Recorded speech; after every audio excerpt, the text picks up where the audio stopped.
Falco with Cara's Cucina. Special guest here with me today, Beth Nydick, co-author of Clean Cocktails. We're hanging out at the bar at Pig and Prince in Montclair, New Jersey. I want to thank Chef Mike Reno for letting us come and occupy his entire bar this afternoon. Take over. Yeah, so you're showing us how to make a clean cocktail today. Tell me just really briefly about Clean Cocktails. Like, how did this come about? So, Clean Cocktails really came about from me going to restaurants and seeing the gluten-free, GMO-free, whatever free was out there. But the menus at restaurants really had, all those allergens. The bar doesn't. The bar still had the simple syrups and all the blue cacao and all the chemicals.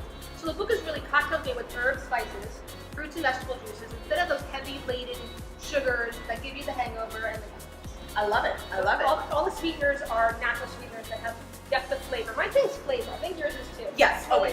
Exactly. So the drinks are really, for me, are about infusing as much flavor as we could into the spirits. And this is a great example because this one's on top. Oh, what are we making? So this is the Latin lover. Ooh. So it's got tequila, grapefruit juice, a little bit of lime, and I made last night, especially for you, some jalapeno honey syrup. Ooh. Which is jalapenos and honey syrup, simmered, left on the stove for a little bit, and then cool. Okay, very nice. But I did not use the seeds for you. Thank you. You don't like that spicy. Super spicy is not my thing. Not super spicy. I like super spicy, so sometimes when I make it, I do put that in there. But grapefruit is one of those great ingredients. Everyone knows it's good for you in the morning, but it really has lots of fiber in it. It has lots of antioxidants in it, and it really is one of those all-around ingredients that we use for a lot of the cocktails. And again, as we go through the winter, we're in the holiday season. Exactly. Plenty of vitamin C too, so we're actually boosting your immunity here. Yes, with cocktails. And we talk about that a lot in the book too. Yeah. So let's make the cocktails. So I'm gonna put a little bit of ice. This is like a stirring one. So it's not bad.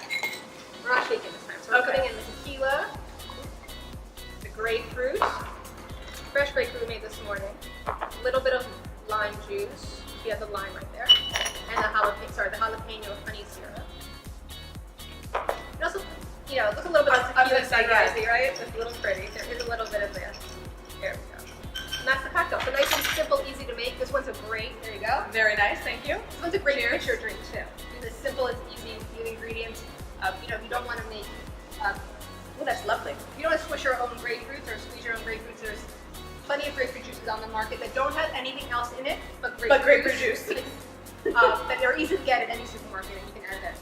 Yeah, no, this is good. Yeah, it's good. You're right. You get just a little bit of the jalapeno at the end, but it's not super spicy. And you will have the recipe for the hot honey as well? Yes. Awesome. All the syrups. This is delicious. You'll find the recipe at caradifalco.com. You'll find Beth and her book at bluebarnkitchen.com. The book is also available on Amazon. Once again, it's Clean Cocktails. And we are hanging out at Pig and Prince in Montclair. I'll see you guys next time. Salute.